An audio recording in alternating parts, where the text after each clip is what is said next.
Hey guys, what is up? It is me, Pagey here, once again with another video on Legends of Tomorrow Season 3, and this is going to be my trailer breakdown for episode 13, which is otherwise entitled No Country for Old Dads. But of course, before we get into the rest of the video, let's actually watch the trailer. Everything that we're doing to find Ray, it's turning up empty. I have an idea. If we find my totem, Then you find Ray. You understand how torture works. We're gonna get Ray back. DC's Legends of Tomorrow. All new episode Monday at 8, 7 Central on the CW. So last episode was a pretty decent episode, pretty important episode for the season, so yeah, this is basically what happened.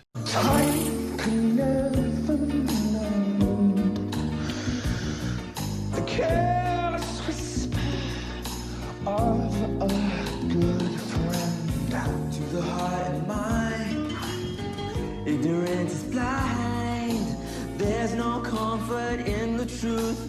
Pain is all you find. I'm never gonna dance again. Guilty feet ain't got no rhythm. Though it's easy to pretend. I know you're not. And I think that's all the recapping we need. Okay, in all seriousness, we saw the Earth Totem introduced to the show. Pretty interesting. Going to be interesting to see where that leads on into in the rest of the season. The Fire Totem was involved, as well as the Spirit Totem of Amaya's. And essentially, Ray used the nanite pistol for the first time, but in doing so, almost killed Nora. He felt guilty and decided, you know what, I'm going to reverse this. In turn, getting himself stuck in a sticky situation where he got the Spirit Totem back, but then, you know, was a bit dumb and got himself knocked out, and got them the Spirit Totem given back to good old Damien Dark. So back to square one with that one, I guess. But yeah, that leads on into this episode. But before we jump into the actual breakdown of this trailer, we will quickly go over the synopsis for the episode, which gives us a bit more, you know, idea of what's going on in this episode.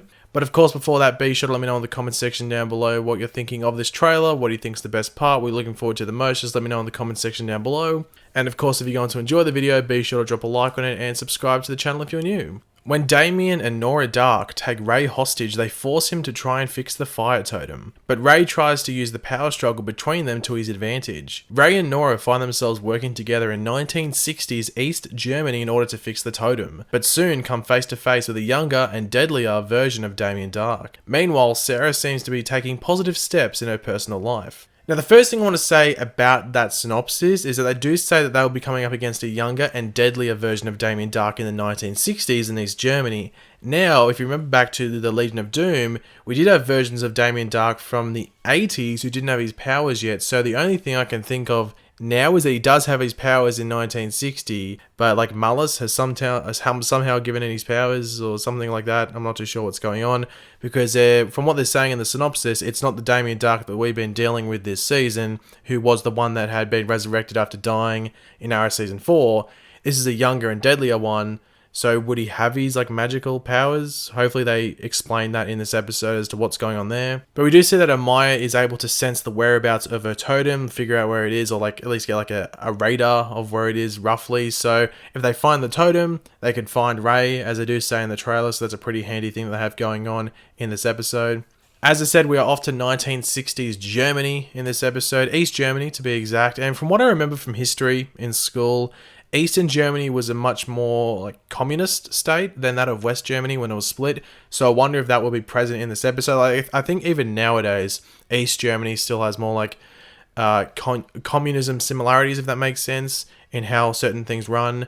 I might be wrong, but I'm pretty sure I'm right. So even though we are in the 60s with Ray this episode, we do see Damien Dark hoisting some dude up in the air, and in the background you can see there is a computer on his desk. The decor is very modern as well, so this is obviously not in the 1960s. So it will be interesting to see why we are here. It's hard to tell who he is hoisting up in the air though. It does look like it could be Nate, but in these shots they obviously use stunt doubles because they're slamming them against walls and stuff like that. So it is hard to be 100% certain who is being manhandled by Damien. But it's in modern day, so maybe this could have a connection to the younger, deadlier Damien Dark, maybe? Or this could possibly be, you know, in the second half of the episode where maybe they've rescued Ray and stuff like that and they're out of 1960s Germany.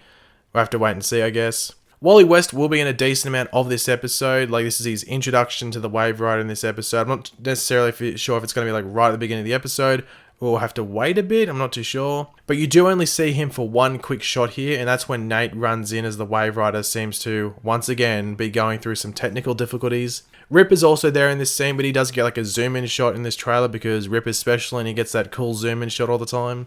We actually do see in this trailer Nora Dark punching someone out that is not a legend. It's like some dude with like a bowl cut, I guess.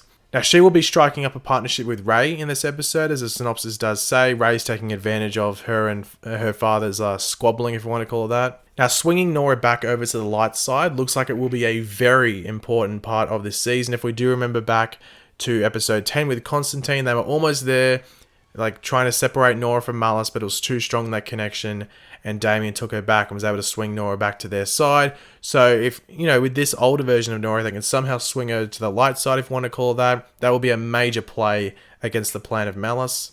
If the Legends can do that, and specifically Ray, like I think Ray is going to be an important like piece in that puzzle and solving that, then they might raise their odds of taking down Malice, or at least having a chance against him. Now, one fun fact around this, you know, potential relationship or partnership in the show is that Brandon Routh, who plays Ray Palmer, is actually married to Courtney Ford, who plays Nora Dark. So it comes as no surprise that these two will have this connection on the show. Now, obviously, Rip Hunter will be working with the Legends again, which is going to be sort of awkward. At least him and Sarah is going to be awkward because of what happened. But it looks like, you know, Ava's going to be involved as well as the Time Bureau. You would think the Time Bureau again, so that could be pretty awkward, especially at first. But I guess one big thing is because of Ava's relationship with Sarah, will Ava keep Rip's presence on the Waverider a secret from the rest of the Time Bureau? And she sort of has to keep that secret to herself and try not let other members of the Time Bureau find out about that. So that'll be interesting to see. And if, you know, it could cause a bit of a rift in the Ava and Sarah relationship due to Rip being there. If she's feeling pressure from the Time Bureau, if they, you know, start to get hints that maybe Rip Hunter's working with them again and she has that knowledge. So there could be some drama there, but we'll have to wait and see. So obviously I said Wally West is in a decent amount of this episode, but what will he do in this episode? Well, I have a feeling he won't do much. He might help in like the rescue at the end, which maybe shows the Legends how like useful he is to the team and why he belongs to stay there. Or deserves to stay there, might I say. But I'm not expecting too much from him. I'm expecting Wally to have a big episode in episode 15 when Jesse rocks up. But I'm not expecting them to like overuse Wally. They'll probably just use him when necessary, which I think we all knew going into Wally appearing on the show. I think we all knew he wasn't going to have the biggest role because being a speedster in the show is pretty overpowered. But I'm interested to see how they do use him and how effective he is, might I say, against certain things on the show. But thanks for watching, guys. Hopefully you enjoyed the video. If you did, it'd be awesome if you could drop a like on the video to show your support. Let me know in the comments section down below what you're looking forward to most in this episode going from the trailer. If you're looking forward to seeing Wally West finally on the Waverider and finally a part of the Legends, just let me know in the comments section down below. And of course, if you are new to the channel, make sure to subscribe. I'll catch you later, guys. Goodbye.